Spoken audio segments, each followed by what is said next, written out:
Salut Jeanne. Salut Nico. Après, promis, on arrête de refaire. C'est la dernière fois qu'on refait.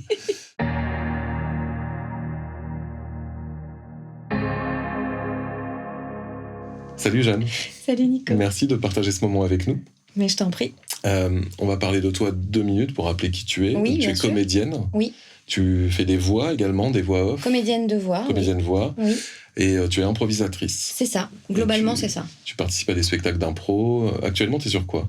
Actuellement, j'ai un duo d'impro avec une autre comédienne improvisatrice qui s'appelle Julie Galibert. Qu'on salue. Voilà, à qui on fait des gros bisous, qui est topissime. J'ai participé à la fin de la Coupe Paris Impro, qui fait du match d'improvisation à l'Européen. Oui. Je joue des matchs sur des dates aléatoires avec la Ligue majeure, qui est une grosse ligue parisienne. T'es quand même dans les grands réseaux. Ouais, j'ai de la chance. Ouais. J'ai réussi à atteindre un joli niveau d'improvisation qui me permet d'être payée pour ça. Et c'est très rare dans l'improvisation, donc on croise les doigts pour que ça évolue pour tout le monde comme ça. Mais pour le moment, c'est encore un petit groupe. Et t'as un podcast. J'ai un podcast sur l'impro, qui s'appelle Le Catering. Super. Voilà. Ok. Quel a été ton premier échec ce matin, Jeanne ? Qu'est-ce que t'as raté ce matin ? Qu'est-ce que j'ai raté ce matin ? Les horaires de dépôt de ma fille chez la nounou, parce qu'elle veut marcher partout, tout le temps. Alors je la laisse marcher, c'est super, mais en fait elle fait sa life, quoi. Ouais. Donc j'ai raté l'heure de dépôt. C'est parce que c'est quoi le delta en fait entre l'heure que tu visais et l'heure à laquelle un bon quart d'heure. Un bon quart d'heure. Ouais, un bon quart d'heure de freeform pour ma fille. Ouais. Cadeau. Mais du coup, tout était en retard pour moi. Ouais, genre, ça t'a décalé. Derrière, j'ai galéré, ouais. Ok. Mais j'étais là à l'heure. Et ça t'arrive souvent ? Et d'être en retard, énormément. C'est vrai ? Je suis une galère. Les gens qui me connaissent, ils savent. Ils me donnent rendez-vous à la demi, mais eux-mêmes n'arrivent pas avant moins le quart.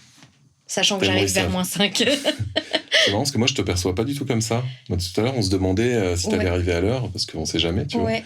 Et je me disais, mais non, Jeanne, moi, à chaque fois, j'ai l'impression que t'es à l'heure. T'as toujours été ponctuelle. Avec moi, en tout cas. Quand c'est vraiment pro, en fait. Parce qu'on a bossé ensemble, nous. Ouais, on peut le rappeler. On a fait...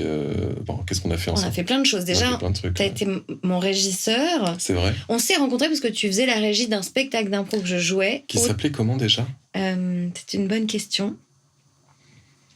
Voilà. Voilà. Bon, mais tout ça pour dire que on s'est rencontrés comme ça. Ouais, je jouais dans un théâtre où tu faisais la régie, on s'est bien apprécié, et derrière la compagnie que j'ai avec Loïc Bartolini et les spectacles qu'on a fait. Également. Voilà, gros bisous, Lolo. On t'a dit, mais Nico, rejoins-nous, t'es un génie, viens avec nous, on fait des trucs hyper compliqués et on a besoin de quelqu'un comme toi. Et donc, t'es pas resté longtemps. Ça te dérange un peu, non ? Non. C'est vrai ? Ok. Si c'est important, vas-y. Écoute, non, je pense que ça devrait aller. Okay. Du coup, tu nous as rejoints et c'était trop chouette. C'était bien. Hein. C'était court mais intense. Ouais. Et ça nous a permis de devenir vraiment amis. Et ça t'a permis de rencontrer Ayouba Ali. Exactement. Mais je me demande même si j'ai pas rencontré Ayou avant, quand on était en colocation sur un Avignon où je travaillais pas avec vous. Exactement. Ouais. Où je t'avais dit, viens, il y a une chambre pour toi. Ouais. Comme quoi on est vraiment amis en fait à la base. C'est vrai. Et ça fait au moins 10 ans. Oh oui. Enfin ça c'était il y a 10 ans, c'était en 2013. Non, c'est pour ça que je pense que ça fait 15 ans qu'on se connaît. Hein. Ouais. On s'est connus en 2007, 2008, à la Comédia. Voilà, mais on fait pas notre âge. Non. Je regarde vraiment tous les axes.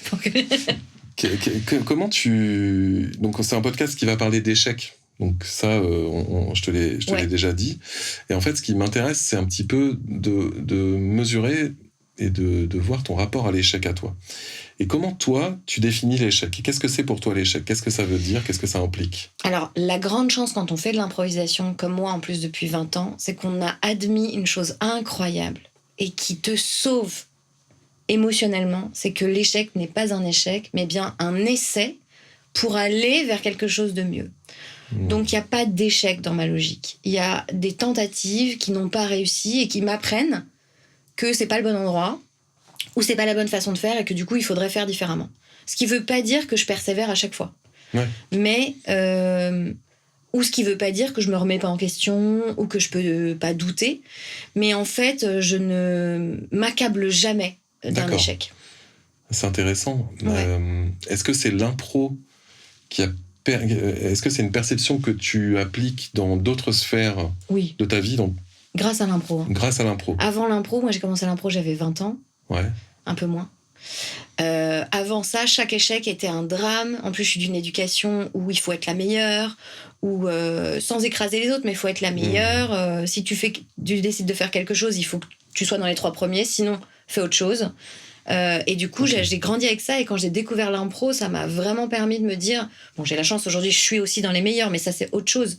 Ça m'a permis de me dégager de ce truc que je trouve horrible, qui te permet pas d'avancer en fait. Si tu réagis comme ça à chaque fois, tu vas te bloquer. Et c'est ça, c'est vraiment en fait l'ADN de ce podcast. En fait, c'est cette question-là. Quel est l'impact négatif de l'échec sur notre vie versus la question qui va avec, c'est quel est l'impact positif. Et c'est vrai que c'est ça, en fait, l'échec, ça crée des frustrations, ça crée des blocages. Tout à fait. Et on peut se débattre toute sa vie avec ces blocages-là, si on ne sait pas mettre les choses à la bonne distance, mettre les choses en perspective, on peut vraiment, pour le coup, vraiment rater, parce qu'en fait, on peut passer sa vie à pas avancer sur des sujets importants, vraiment importants, en fait. Oui. Quand on est bloqué toi, t'es dans un milieu artistique, heureusement, alors t'as connu des hauts et des bas, on va peut-être un petit peu en parler aussi après, mais cette mentalité, en fait, te permet de relativiser, en fait, beaucoup les choses. Oui, mais une fois encore, je pense qu'il faut être gentil avec soi, et qu'on a le droit aussi d'être très down après un échec. Le deuil d'un échec, il est aussi important. C'est pas parce que la philosophie va vers quelque chose qui va t'apprendre que tu peux pas émotionnellement ressentir l'échec. C'est pas une négation de l'échec. Non, pas du tout. Et d'ailleurs, je pense qu'il faut pas, parce que ça veut dire que tu le prends pas dans son entièreté. Tu fais comme s'il avait pas existé. Du coup, la leçon, elle sera pas entière, elle sera pas. Et comment tu arrives à te fixer? Comment tu trouves le sweet spot sur cette question-là, justement? C'est quoi? C'est l'expérience qui t'apprend à te positionner là-dessus? Ouais, puis encore, là, j'ai l'impression de parler comme une experte, alors que pas du tout, je suis comme tout le monde. Hein. Je crois qu'il n'y a pas une logique. Chaque expérience a sa forme, quoi, comme un ADN unique.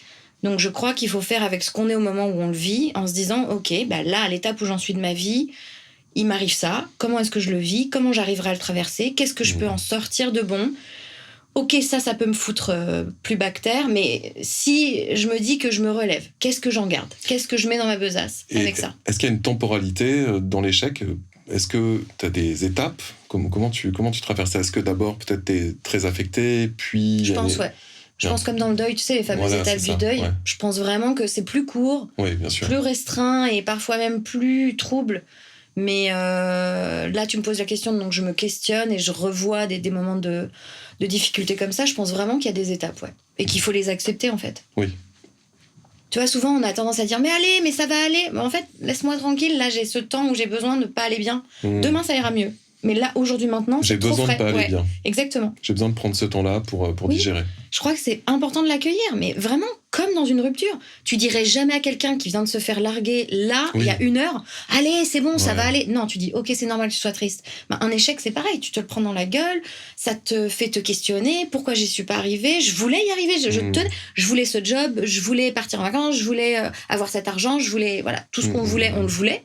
Donc il faut aussi accepter qu'il y a un moment où on est hyper triste de pas l'avoir, quoi. Ouais, complètement. Donc, savoir rebondir sur un échec ou savoir ne pas être trop affecté, c'est pas le nier, c'est plutôt l'assumer, le digérer. Mais je suis pas spécialiste. Non, mais moi, c'est toi que j'interroge, c'est pas... est-ce que tu saurais, comme ça, c'est une question plutôt amusante, mais est-ce que tu saurais définir, sur une échelle de 0 à 100, le pourcentage d'échecs dans ta vie? Donc, toi, tu mets des pourcentages dans une question amusante. Ouais, parce que en fait, ma référence, c'est, tu sais, ces vidéos, encore des vidéos internet, où t'as un expert qui regarde par exemple un film de combat et qui va dire ça c'est réel et ça c'est. D'accord, ok. Donc, alors repose-moi ta question, parce que j'étais bloquée sur le pourcentage, c'est très rigolo, Jeanne. Alors, quel est d'après toi le pourcentage d'échecs dans ta vie, le pourcentage? Ah oui. Grand, je pense, en vrai. Là, c'est très dur de replonger comme ça dans une vie complète, mais Donc tu te retournes comme ça, tu te retournes derrière toi sur ton passé. Ouais. Pourcentage, vraiment spontanément. Ok, genre je vais me retourner, je vais te donner un chiffre, attention. Ouais. 64%. Il est comme ça, il a surgi. C'est beaucoup, tu vois. C'est beaucoup, 64. Ouais, je pense, hein, et encore, ça se trouve, c'est plus. C'est presque, ouais, c'est 2/3, quoi. Mais en fait, je sais pas comment les autres vivent, mais je crois que la vie n'est faite que d'échecs. Quand t'as tout qui tombe dans le bec, en vrai, je pense que tu vas t'organiser pour vivre des échecs, parce que c'est un enfer. D'ailleurs, on le voit, des gens qui, en fait, sur le papier, ont tout. Oui, mais ils sont très malheureux. Ils sont très malheureux, et des gens qui causent leur propre destruction. Exactement. Ou alors, ils vont se fighter avec des gens, ils vont chercher le frisson. L'échec, c'est ça aussi, c'est se sentir vivant. Mais c'est comme on peut pas être heureux si on n'a pas été triste, on n'a pas le comparatif. Donc on peut pas être heureux de ses réussites si on sait pas ce que c'est que d'échec, si on ne sait pas ce que c'est que d'échec. Et je crois que c'est très important. Voilà, ouais. Ok, c'est trop cool. Ça me plaît beaucoup cette réponse, parce qu'il y a un truc où t'acceptes vraiment... T'es très ok avec ça, quoi. Ça se sent que t'es vraiment... c'est une question avec laquelle t'es très à l'aise. Moi, je dis souvent, tu sais, dans notre job, ça peut être difficile. Moi, je cache pas, ça fait 10 ans que je vois une psy, ça m'a sauvé la vie, outre mon métier, dans ma vie personnelle. Et j'encourage les gens à aller parler à quelqu'un qui n'est pas de leur univers émotionnel. Bref, ça, c'était la parenthèse. Mais tout ça pour dire que c'est un métier où vraiment on te juge, qu'on le veuille ou non, sur ton physique, ton intelligence et tes capacités propres. C'est pas quelque chose de matériel, c'est soi. Donc c'est pour ça que c'est très dur comme job. On dit souvent, les comédiens, les comédiennes, moi je. Mais en fait, moi je, parce que c'est ce que je vends. Donc il y a un endroit où il faut être raccord. Bref, je comprends complètement. Quand on te dit non à toi. On te dit pas non à... T'as pas créé de la poterie, quoi. On dit pas ta poterie, je l'aime pas, mais toi t'es super. On dit, c'est toi que je veux pas. Donc le rejet de cet échec, on le vit tout le temps. Les castings, quand on en passe, t'en rates 20 pour en avoir 1. C'est quand même un ratio qui est costaud. On pourrait dire 95% d'échecs, du coup. Carrément, ouais, on est sur du pourcentage. Vous rentrerez ça dans les tableaux. Ouais, voilà. Et je pense vraiment, de même que cette phrase, il faut 10 ans pour être connu du jour au lendemain, tout ça, c'est des notions d'échec, en fait. Hein. Quand on les dit, c'est hyper léger, ça fait très Cannes, Festival de Cannes, mais derrière, c'est que des échecs. Donc, oui, je crois que c'est inhérent à la vie, encore plus au métier artistique, et que si tu l'acceptes pas, tu vas être sacrément malheureux. Ouais. Donc, il y a un vrai travail à faire de soi à soi pour voir où est sa limite d'acceptation. Et si c'est trop dur, moi, je dis, il y a un lieu où il faut bouger, il faut aller ailleurs.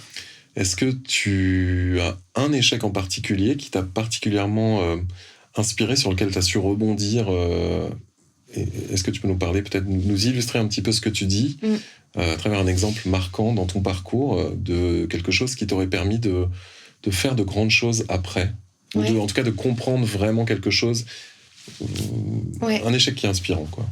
Alors, pardon, je vais prendre un petit temps de réflexion. Vas-y, je t'en prie. Un échec vraiment parlant. Qui m'a appris... Peut-être que t'en as pas, Si. Je vais mélanger un peu des petites choses, parce que c'est comme une continuité d'événements. Mais donc, quand j'ai vraiment réalisé que je voulais faire, que c'était vraiment un de mes rêves de faire comédienne de voix, j'ai eu la chance de passer un casting très exigeant pour une série vraiment, une grosse série de dessins animés. J'étais pas prête. Clairement, j'étais pas prête. J'ai passé ce casting et vraiment, c'est pas très bien, mais j'étais un peu humiliée, tu vois. Genre, oh là là, non, c'est pas bon. Non, t'es pas dans les lignes, là. Oh là, on perd un peu notre temps. Donc, j'ai vraiment vécu ce truc horrible. Émotionnellement, professionnellement. Il y avait les producteurs, il y avait donc l'ADA, il y avait les réals, auteurs, tout le monde était assis comme dans ce canapé là. Moi j'étais de l'autre côté de la cabine et je me suis vraiment liquéfiée. Comme on dit cette expression, je me suis sentie, j'avais plus de corps. Je suis sortie de là, merci, bonne journée. J'ai chialé toutes les larmes de mon corps. Je me suis dit, j'y arriverai jamais, mon rêve est inatteignable. Et puis j'ai eu ce super directeur de studio qui m'a dit mais Jeanne, tu sais, t'en vivras plein des trucs comme ça. Oui, c'est lui qui m'avait plus ou moins intégré à ce casting. C'était juste après ? Juste après, ouais. Je l'ai appelé en fait pour lui dire merci de m'avoir fait passer ce casting, j'étais pas à la hauteur. Je suis désolée, ton image va peut-être être un peu entachée parce que t'as présenté quelqu'un qui est nul. Et il me dit mais n'importe quoi, c'est normal, c'était ton premier casting, tu devais être flippé et tout. Puis c'est pas grave, t'en passeras d'autres. Et en fait, il m'a vraiment remis dans l'environnement en fait de ça n'est que le début. T'avais beaucoup d'attentes sur cette. Oui, évidemment, comme tout le monde, tu te dis toujours c'est maintenant. Mais le c'est maintenant, ça prend 10 ans. C'est vraiment ce truc-là. Donc, premier échec, première chose, j'ai dit ok, Jeanne, qu'est-ce qui a fait que toi, t'as eu la sensation, parce que ça joue aussi, si t'as eu la sensation d'avoir donné le meilleur de toi-même et que du coup ça marche pas et que tu sais pas trop quoi changer, arrête en fait. Pour moi, là, il y a un truc. Mais j'ai revisité l'essai et je me suis dit ok, je me suis pas échauffée, je suis arrivée comme si tout allait bien, comme si j'allais gérer, mais en fait, maintenant, je fais des vocalises, je m'échauffe physiquement, un petit peu, je me mets en condition de travail. Un essai, c'est comme aller au travail. Donc, je fais en sorte que l'échec ait moins sa place. Et s'il arrive, je me dirais, je me suis bien battue, j'ai rien à me reprocher. Je crois que le plus dur dans l'échec, c'est de se dire, je pense que j'aurais pu faire mieux. Donc, on a de la colère vis-à-vis de soi-même. Ouais. Et donc, tout ce qu'on a de notre fait, tout ce qu'on peut faire, nous, pour ne pas regretter, se dire cet échec, de toute façon, il était inévitable parce que moi, j'ai donné le meilleur de moi. Donc, ça ne vient plus de moi, mais ça vient de l'environnement. D'accord. Ça, je pense que c'est hyper déculpabilisant. Jusqu'au jour où tu réussis et tu dis, j'ai bossé pour y arriver, je suis contente. Donc, en fait, la séquence d'événements, c'est ce casting et l'appel derrière à ton ami. Oui, quand même, qui m'a permis de remettre l'événement à sa juste place. Moi, j'en avais fait l'événement de ma vie et il me dit, non, ta vie est très longue et des événements comme ça, il y en aura plein. Il y a un truc un peu de PNL, en fait, là-dedans, de programmation neurolinguistique, où tu détaches les images, tu dézoomes, en fait, un petit peu. Moi, j'avais vu un peu de Tony Robbins à un moment. Et bien. J'ai bossé. Ouais, je vois ça. Et je me souviens de cette analogie où, en fait, il dit que tu dézoomes sur les images et tu les rends toutes petites et tu les balances. Exactement. Je suis tout à fait d'accord avec ça. Okay. Alors, je sais pas si je les balance parce qu'elle fait partie, tu vois, de mon travail et du chemin. Mais derrière ça, par exemple, tu vois, je fumais 2 paquets par jour. Et ce même type-là m'a dit, parce que je lui ai, du coup, derrière, même logique, ok, si je rate, c'est qu'il y a des raisons pour lesquelles je rate. Je me suis pas sentie vocalement à l'aise. Et je lui ai dit, je lui ai posé la question, donc ça veut dire que j'étais prête à entendre la réponse, sinon faut pas poser les questions, les amis. Et donc je lui ai dit, qu'est-ce que je peux changer, qu'est-ce que je peux améliorer. Il m'a dit, je vois pas trop, parce que je trouve que t'es vraiment super, mais peut-être ta voix, t'entends, elle est un peu raillée sur tous tes personnages. Et j'ai dit, ok, je fumais 2 paquets par jour. Du jour au lendemain, j'ai arrêté de fumer. Et de ce jour, j'ai eu beaucoup plus de travail. Ok. Ma voix est beaucoup plus fluide, techniquement c'est plus facile, voilà, et puis même je suis plus à l'aise. Voilà. Et puis déjà tu es en meilleure santé. Je suis en meilleure santé, voilà, tout est génial. Ouais. Mais je crois que tu me demandais donc quel échec, un des échecs qui m'a permis de mieux rebondir, ce moment-là a été assez traumatique, mais il a été le point de départ d'une grosse décision de changement et d'évolution active chez moi pour arriver à atteindre les réussites derrière. D'accord. Donc ça, c'est un événement marquant dans ton parcours. Oui. Avant ça, tu cristallisais vachement tes attentes sur un événement comme un casting. Ouais. Est-ce qu'il y a... En fait, ma question, elle remonte un petit peu à avant. Peut-être, là, j'imagine, on est autour de la vingtaine. Oui. Est-ce qu'il y a un moment où tu es passé du statut, on va dire, d'enfant, de grand enfant, au statut de préadulte ou d'adolescent. Ouais. Et est-ce que tu as conscientisé ce truc-là de pression? Tout à l'heure, tu nous parlais de ton enfance, tu nous disais que tu as eu une enfance où on te mettait beaucoup la pression. Ouais. Qu'est-ce que ça crée chez toi, justement, sur cette question de « je peux pas échouer » Pardon, je reformule ma question. Vas-y, je t'en prie. Est-ce que tu peux revenir sur ce moment où en fait, tu avais une pression anti-échec de par ton éducation? Est-ce qu'on peut parler un petit peu de ça, peut-être, parce que je trouve que c'est intéressant de voir un petit peu aussi les racines de cette pression qu'on peut se mettre à soi-même. des fois, il faut un peu de pression dans la vie, mais peut-être que si on se la met mal, c'est pas bon. Exactement. Ah oui. C'est même dramatique. Hein. Moi, je pense vraiment je pense vraiment qu'il y a des enfants qui sont élevés comme ça. J'y vois pardon, parce que le mot est peut-être fort, mais j'y vois une maltraitance psychologique. Hein. Faire grandir un enfant en lui disant que s'il n'est pas le meilleur, s'il réussit pas, il n'a pas de valeur. Faut s'en sortir derrière. Hein. Alors, souvent, c'est un peu insidieux. C'est pas forcément aussi clair. Mais je crois qu'il y a beaucoup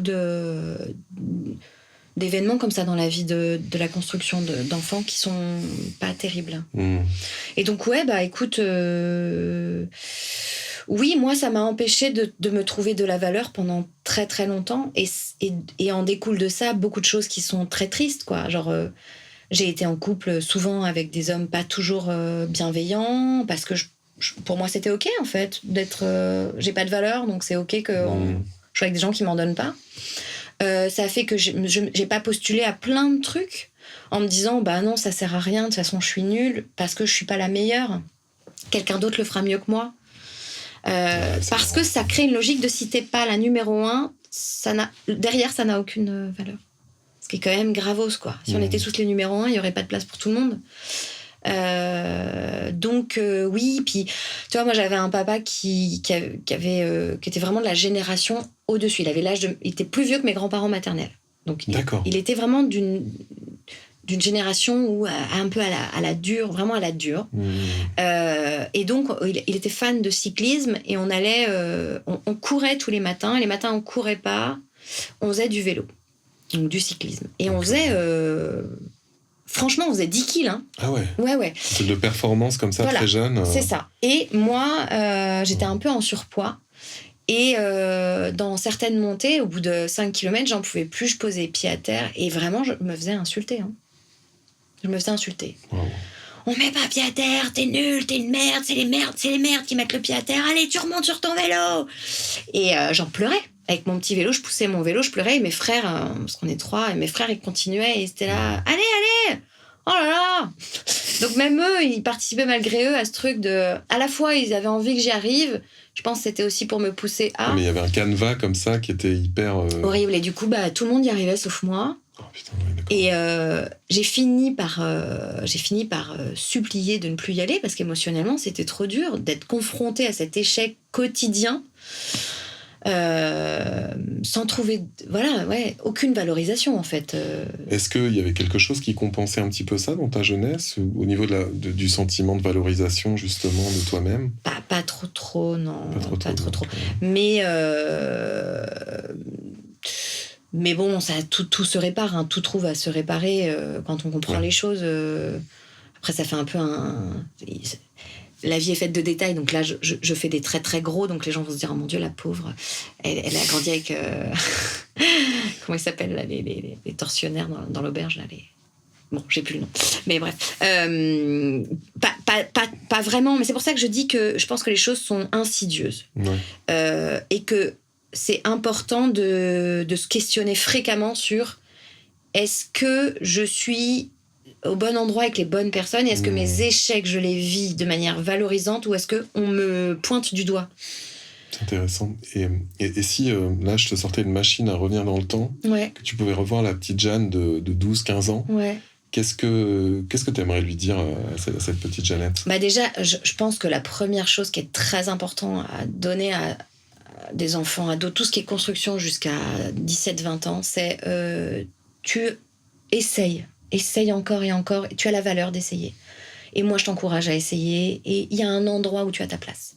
Je crois que trouver sa place dans la société, c'est quelque chose de très difficile. Trouver sa place dans la famille, c'est quelque chose de très difficile. Et de dire à quelqu'un, tu as ta place.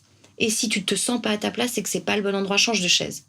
Il y a une chaise pour toi quelque part, autour de cette table. Continue à la chercher. Et moi, je te tiens la main. Si t'as peur de descendre de cette chaise pour aller sur une autre, je te tiens la main et je t'accompagne. J'aurais voulu entendre ça plus. T'as ta place, essaye, recommence. C'est bien. C'est bien. C'est pas grave si t'as débordé. C'est que c'était pas le dessin que tu devais faire, ou alors que c'est ça que tu dois faire. Tu fais des dessins qui débordent. C'est ton truc. Trouve ton truc. Il y en a forcément un. Je trouve qu'on dit pas assez ça aux gens. Toi, comment t'as su que tu voulais être comédienne? Qu'est-ce qui t'a amené là-bas? C'est un peu par dépit. C'est un peu par dépit, ouais. Moi, je voulais être danseuse étoile. Et donc, je faisais de la danse classique quand j'étais jeune, d'où ce port de tête incroyable, les amis. C'est vrai, tu peux le remontrer au profil de ma caméra. Regardez, voilà, hop. Magnifique port de tête. Saut de chat. Et donc... Pas de deux. Pas de deux. Et donc, ouais, je faisais beaucoup de danse classique. Et gros drame, premier drame de la life. Premier échec, pas de moi, mais de la vie. J'avais, d'après ma professeure de l'époque, la capacité d'intégrer les concours de l'opéra. Donc pas rien, parce que tous les enfants ne sont pas redirigés vers cette école. Mais ma mère n'a jamais signé les papiers d'inscription. Elle avait autre chose à faire. Elle avait autre chose à faire. Ouais. Donc, le temps s'écoule, et puis il y a un moment où tu ne peux plus. Il y avait un poulet sur le feu. Non, pas trop. Non, c'est plutôt une working girl, mais je l'ai longtemps vécu comme une trahison. Je pense aujourd'hui jusqu'à elle a zappé, quoi. Pour elle a juste zappé. Et moi, je pense que je lui ai rappelé, dans mes souvenirs, mais après, t'as 9 ans, qu'est-ce que c'est pas toi qui vas faire. Alors, s'il te plaît, maman, vraiment, c'est important pour ma vie et pour mon rêve, il faut que tu signes ce truc. Mais parce que tu sais pas mesurer ça quand t'es jeune. Non. Et c'est normal, en fait. Il faut aussi pardonner des trucs où ce qui est important pour toi n'est pas forcément pour l'autre, et il le voit pas forcément. Oui, bien sûr. Voilà. Bien sûr. Mais donc, oui, et j'ai fait une dépression. J'ai vraiment fait une dépression de jeune. Quasiment 2 ans, ouais. Wow. Où j'avais plus trop le goût à rien. Et donc, ma mère s'est remariée, et l'homme avec qui elle vivait, avec qui elle vit toujours, un jour m'a jeté le journal sur mon lit comme ça, en disant « Tiens, il y a des cours de commedia dell'arte à côté de la maison. Va faire quelque chose, là, sors de ton... » Donc, t'as enterré ce rêve d'être danseuse. Oui. C'est un rêve très précoce. Ouais. Mais je pense que ça existe, les volontés enfantines comme ça. Oui, non, mais bien sûr, je le crois complètement. Et donc, lui, il t'a suggéré autre chose. Voilà. Et me demande pas pourquoi, j'ai dit ok, je vais aller voir ça. D'accord. Je pense que j'étais à la fin de ma dépression, quoi. Mais ce fameux deuil là dont je parle, bon après, il faut être aidé. Moi là, je pense que j'étais pas assez accompagnée. Bon, mais c'est encore autre chose. Mais parce que ça peut traîner fort, les gros échecs comme ça, les gros deuils. Mais tu vois, on en revient encore à j'ai pas pu avoir ma chance. Si j'avais essayé, si je m'étais dit j'avais donné le meilleur de moi et que j'avais pas été retenue dans cette école, j'aurais sûrement vécu différemment. Mais le fait de pas essayer, c'est pour ça que j'encourage vraiment à essayer. Tant pis si vous tombez, mais si vous essayez pas, vous allez le ruminer pendant si longtemps. Il vaut mieux un échec que des remords, quoi. Je crois. Donc voilà, et donc j'ai commencé la commedia dell'arte, puis après j'ai fait ce qu'on appelle les jeunesses florentines. Je suis pas sûre que ça existe encore. De 14 à 17 ans, je prenais les cours Florent sur l'île Saint-Louis, la vieille école de Florent qui tombait en ruine. Parce que je suis très jeune, figurez-vous. Et donc, je te passe les détails. Je me suis fait harceler par mon prof, je suis partie. Et après, j'ai enchaîné d'autres écoles. D'accord. Et j'ai décidé de faire ça. J'aurais pu faire autre chose. L'école était très compliquée pour moi. Quand j'étais en 3e, je m'ennuyais. Et en même temps, je n'étais pas bonne parce qu'en fait, la méthode n'était pas faite pour moi. Donc, on voulait m'orienter en boulangerie parce que j'étais un peu boulotte et que j'étais pas très douée à l'école. Mais comme j'étais très sympathique, sympa. On voulait m'orienter en boulangerie. Ah bah tiens, j'aimerais bien les baguettes. J'aurais bien acheté des baguettes de pain. Exactement. Ça, c'est les années 2000, boulangerie. les amis. Une jeune femme qui n'est pas très douée à l'école et qui est boulotte, on lui demande vraiment, on lui conseille fortement de se lancer en boulangerie. T'aimes les pains au chocolat, vendez pains au chocolat. Je trouve ça tellement abusé. On revient de loin. Mais c'est là où il faut se rendre compte que notre société avance. Oui, elle avance. C'est quand même incroyable. Il faut bien voir sûr. Ce qui marche. Une fois encore, on a eu des échecs dans cette société. Ok, mais on en a fait quelque chose. Ouais. Donc on est là pour témoigner. Avant, c'était comme ça, les copains. Donc on se dit bravo.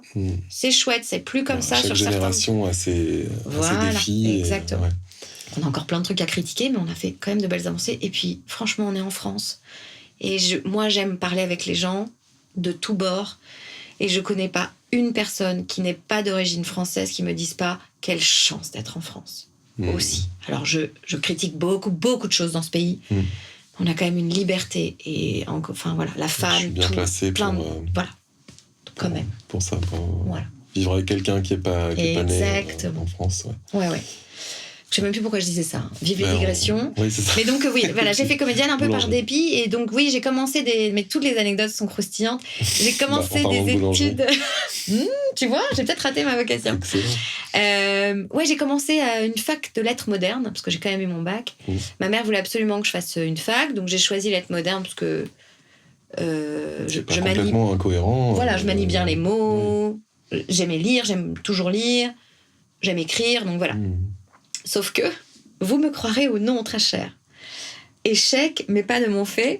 J'ai été inscrite parce que vous voyez ce corps incroyable, et je ne sais pas mon âge aujourd'hui, mais je ne le faisais pas à l'époque dans l'autre sens. D'accord, tu avais l'air plus vieille. Voilà. Quand je suis venue m'inscrire, j'ai été inscrite en 2e année directement.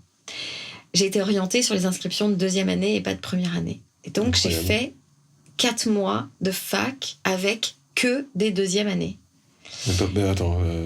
Ça n'arrive jamais, ça n'arrive qu'à moi. Et puis surtout, personne s'est rendu. Toi, tu t'en es rendu compte. J'étais dans les TD et je disais, excuse-moi, t'es en 2e année? Ouais. Pas toi? Non, je suis en première année. Excuse-moi, t'es en 2e année? Ouais. On est tous en 2e année. Tu n'avais pas validé tes UE de première année? Bah non. Tu n'aurais jamais eu ton diplôme. Voilà, en fait, quand je suis allée voir le secrétariat, je suis vraiment tombée sur Micheline. Hein. Non, c'est pas possible. Bah, je vous dis que vraiment, genre, tous mes TD, je suis avec des 2e année, tous mes cours, c'est 2e année. Bon, écoutez, j'ai pas que ça à faire, donc vous me sortez votre emploi du temps. S'il est bleu, vous êtes une première année, s'il est vert, vous êtes 2e année. Ça va être très clair. Bah, il est vert. Je ne crois pas. Allez. Ah, bah, il est vert. Bah, qu'est-ce que c'est que ça? Bah, Corinne! Bah, enfin, on n'a jamais vu ça. Elle me déchire mon truc, elle me dit, bon, de toute façon, vous ne serez pas validé, donc ça sert à rien de continuer. Vous prenez un petit papier bleu et vous regardez ce qui reste de dispo. Excusez-moi, il reste vraiment genre rien de dispo. Il reste les cours de 6h à 7h le matin et 8h à 9h le soir, c'est tout. Il faudra faire avec, madame, j'ai pas le choix. Voilà. Donc, personne suivante. Eh ben, elle avait déchiré mon emploi du temps, j'ai fait de même avec celui-ci. Je ne suis jamais retournée en fac. Et on te comprend. Merci. Mais ce fut un gros échec encore, parce que là, ma mère a été vraiment très déçue. Voilà. Mais c'est un échec qui était... Je crois que c'était un signe du destin de cet échec. Ouais. Ouais, là, c'est un truc, c'est une accélération de ton destin à ce moment-là. Ouais. Genre ça, ok, ça c'est... Gros fail, mais la vie. Ouais, mais là, c'est... Ouais. Voilà. Est-ce que, encore aujourd'hui, il y a un échec avec lequel tu te réveilles le matin? Genre un truc qui est encore là. C'est un peu intime comme question, mais...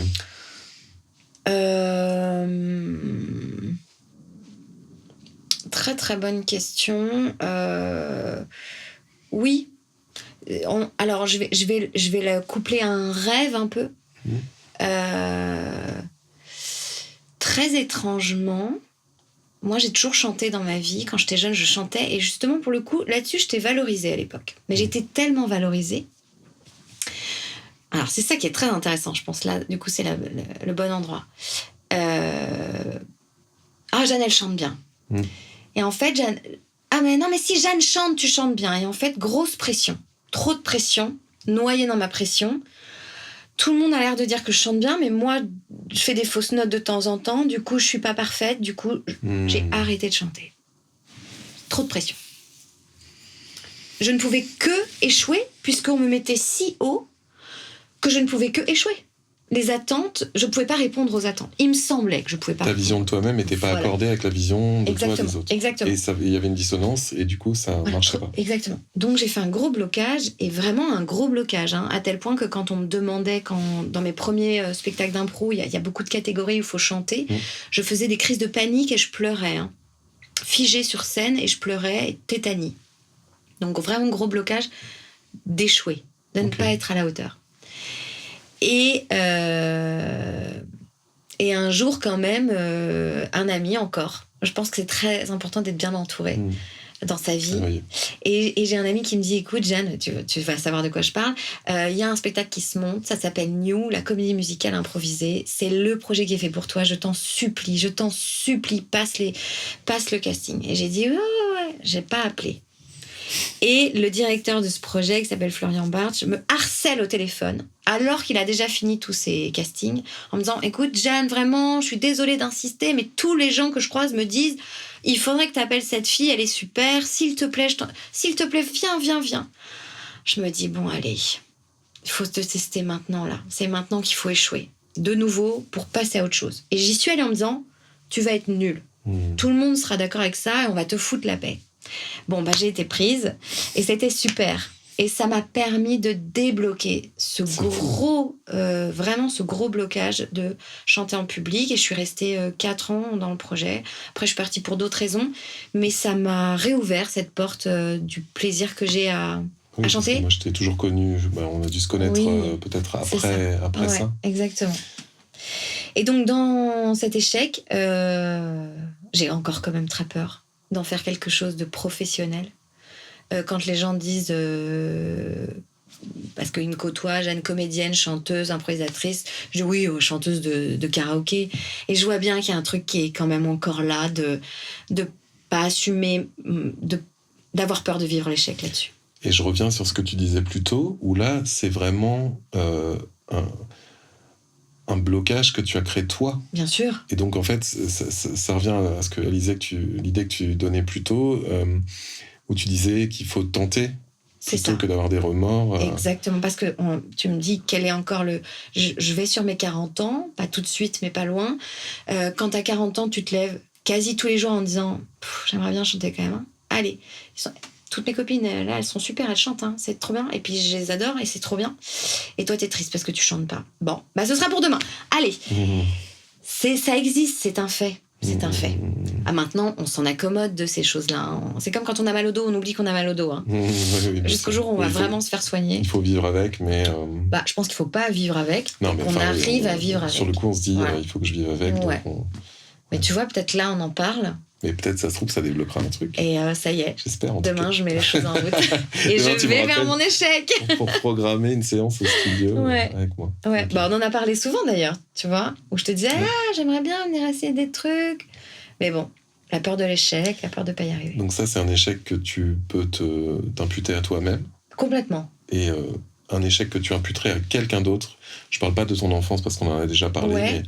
un truc que pour toi ça allait marcher et qui a foiré à cause de... On n'est pas obligé d'y aller. Si. Je vais essayer de pas donner trop de détails, mais je pense que les gens qui connaissent ma carrière vont faire le lien.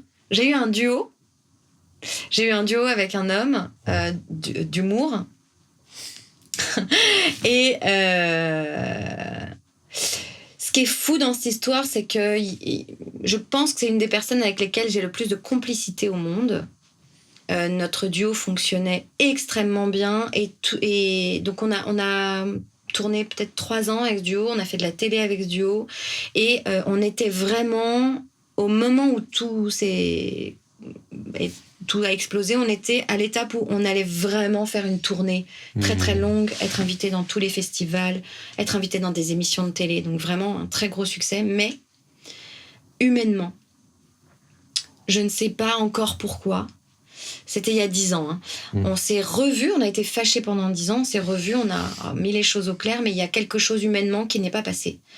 Donc, gros échec pour nous deux. Hein. Je pense qu'on est tous les deux, on a beaucoup souffert tous les deux.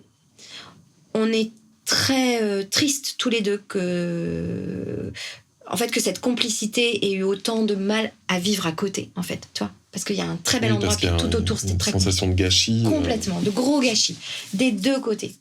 Et puis je pense que, alors je vais pas parler pour lui une fois encore, mais de moi, il y a une colère vis-à-vis de moi de pas avoir réussi à trouver l'endroit où ça marche, où c'est ok. Mais aussi, je crois, parce que vraiment émotionnellement, ça nous a tous les deux mis vraiment trop dans le dur. Ouais, parce que ça, les carrières artistiques, c'est... En fait, les problématiques artistiques sont pas les problématiques relationnelles. Non. Et c'est pour ça quand on pose la question de travailler, par exemple, avec ton conjoint ou ta conjointe... C'est ça. Alors, je te pose pas la question à toi, parce on pourra en parler aussi. Ouais. Enfin, remarque, on peut en parler aussi. Oui, il y a des échecs aussi. Mais c'est vrai qu'un couple versus un couple sur la scène... Oui. C'est des problématiques hyper différentes. Dans un couple, on peut chercher un certain équilibre qui est plus du tout le même sur scène. C'est ça. Il y a d'autres problématiques. L'artistique fait ressortir des choses très profondes, très intimes. Et pour moi, ça peut expliquer pourquoi ça peut marcher artistiquement et pas personnellement. Oui, tout à fait. Je crois que tu as mis le point sur un truc qui est on est censé se faire extrêmement confiance, mais il y a des endroits où en fait tu m'attaques tellement sans t'en rendre compte que du coup ma confiance elle est mise à mal. Et il va faire va faire le point là-dessus, c'est que ça peut être compliqué quand t'es dedans, quand t'es à chaud. Donc tu vois, j'y réponds là parce que tu me poses la question qui viendrait de quelqu'un d'autre. Je ne lui impute pas notre échec, mais je ne pouvais pas réussir sans lui. C'était du donnant-donnant, il fallait qu'on se tienne la main jusqu'au bout et on n'a pas réussi. Et je pense qu'il dirait exactement la même chose. Ouais. Quand on a un duo, on ne peut fonctionner que si des deux côtés, il y a un chemin qui est pris ensemble et on n'a pas réussi à trouver ce chemin ensemble. D'accord. Donc là, c'est un endroit où il y a eu un échec, où j'ai eu la sensation, peut-être sûrement à tort, de faire mon maximum, lui aussi, et on n'a pas réussi. Ok. Bon. Ouais. Mais au moins, vous avez su rebondir chacun. Ah oui, oui. Mais tu vois, je vois là, on a été fâchés 10 ans, et c'est marrant parce qu'il y a une nostalgie, une envie de replonger là-dedans. Ah ouais, c'est drôle. Je suis pas sûre que ça soit... Je sais pas. On verra. Ouais, voilà.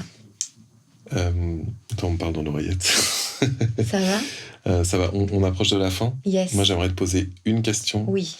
D'après toi, quel est ton prochain échec ? /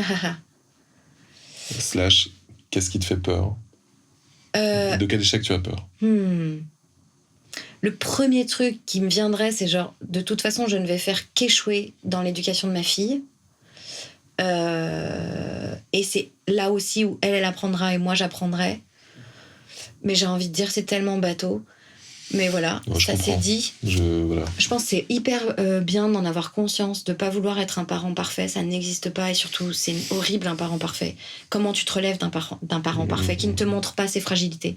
Donc moi, je montre à ma fille quand je pleure, je lui dis « Maman, elle est triste pour telle raison. Mais ça passe, tu sais, on a le droit d'être triste. Et puis après, ça soulage, on va mieux. » Et je vois ma fille, du haut de ses 14 mois, qui me regarde comme ça, elle penche la tête. Elle me fait un petit câlin, puis elle va jouer. Et ouais, je pense que, comme je l'expliquais, pour moi, c'est des étapes nécessaires. Il faut surtout pas cacher à nos enfants qu'on traverse ça, parce que ça veut dire qu'on se le permet. Si on se le permet, ils se le permettront. Ouais. Donc voilà, là, de gros échecs, je pense, tout ce qui va être éducation avec ma fille. Et professionnellement, quand je vais lancer cette carrière où il y aura du chant, je vais fail, c'est sûr. C'est sûr. Et c'est pas grave. On sera là pour t'accompagner. Voilà, j'y arriverai. Quels sont tes 3 plus beaux échecs ? Les trois trucs que tu aurais envie de nous raconter pour nous faire sourire ou pas, d'ailleurs. Mais... Ouais. Tes 3 plus beaux échecs, quoi. Les trucs que t'as foirés, quoi. Bien. Bien comme il faut. Ouais. Waouh. Qu'est-ce que j'ai en stock ? Ça peut être financier, artistique, sentimental, personnel... une ratatouille dégueulasse, vraiment, ça peut être... Oh mon Dieu, ouais, ça, en cuisine, j'ai foiré des trucs. Pas évident. Alors, attends. Des échecs coolos, rigolos. En déco, des fois, gros fail. Tu nous enverras une photo qu'on incrustera en montage. Ouais, c'est possible. Ouais, en fringues aussi, des fois, quand je m'habille, je suis là genre, ouais, ça va être trop stylé, puis je me rends compte en fin de journée que vraiment, c'était pas ouf. Et là, t'as passé la journée avec Ayuba, et là, tu te dis, voilà. Je suis trop mal habillée. Exactement. Mais bon, là, on choisit ses amis. Hein. C'est ça. Donc, ouais, je pense que je fais des gros fails de fringues, mais ça va, on s'en remet. Ouais, ça va. Fut un temps, je faisais des régimes, moi, c'était un enfer, ce truc. J'ai évidemment raté tous ces régimes. Je suis même allée loin, je le dis parce que je pense que c'est important. Quand j'étais ado, j'ai commandé sur internet des pilules qui venaient des États-Unis. Ça m'a flingué l'estomac. Gros fail. Donc voilà, celui-là n'est pas drôle, mais il est intéressant. Ouais. Je pense qu'il y a des endroits où ça vaut pas le coup d'échouer là. Voilà. Mais sinon quoi, alors, en amitié. En amour. J'ai eu des gros échecs en amitié. Un jour, j'ai une amie avec qui vraiment on était fusionnels pendant 3-4 ans. Et elle venait chez moi. J'avais filé les clés de chez moi parce qu'elle venait faire des trucs chez moi. Bref.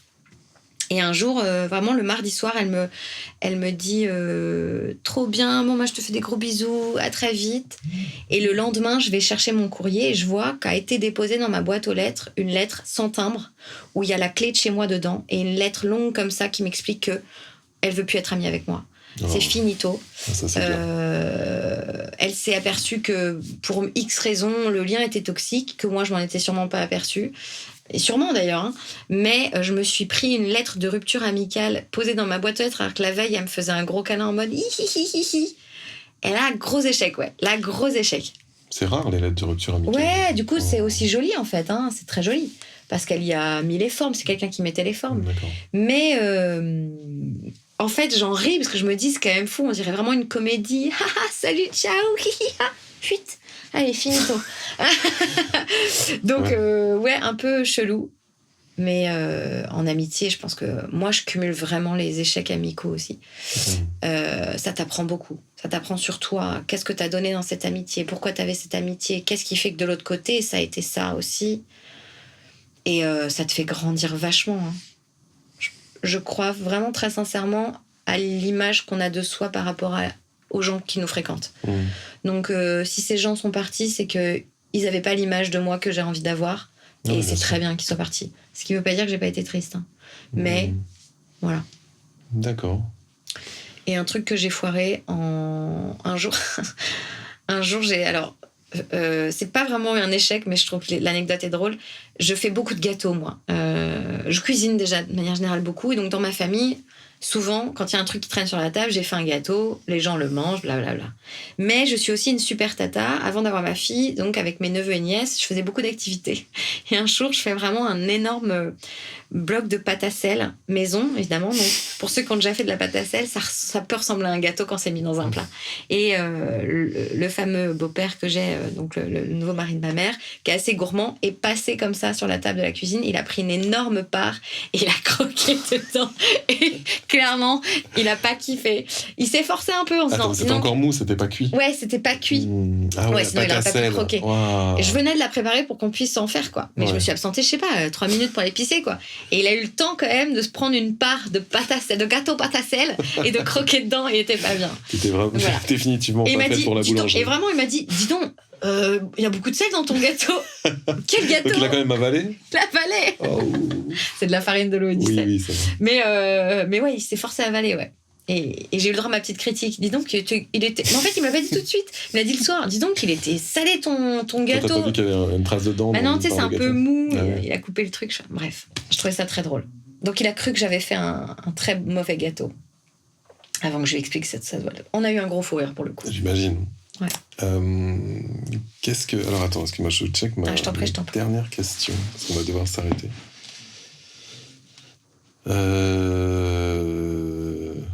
Parce que... Tu lui parles, Fred, arrête de lui parler. Tu lui donnes des oui, voilà, pardon. Qu'est-ce qui pourrait être mieux dans ta vie et qu'est-ce qui pourrait être pire? Bon, je parle plutôt d'orientation de carrière, on va pas parler des trucs dramatiques, mais... Qu'est-ce qui pourrait être mieux dans ma carrière? Je crois profondément que si je m'étais assumée dans mes compétences dès le début, et encore le chemin est long, hein. Là je fais genre...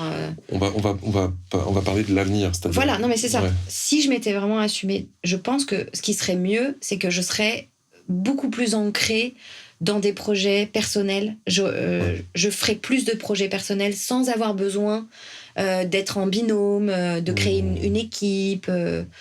Je pense, mais c'est dur de s'en persuader profondément, je pense que j'ai vraiment une super compétence de leader de projet, je suis une super productrice de projet, je sais orienter les gens. Donc, ce qui pourrait être mieux, c'est que j'ai ma compagnie à moi, je fais mes projets en tout genre, parce que j'aime la pluri-activité. Ça serait mieux. Et du coup, j'aurais encore plus un salaire valorisant.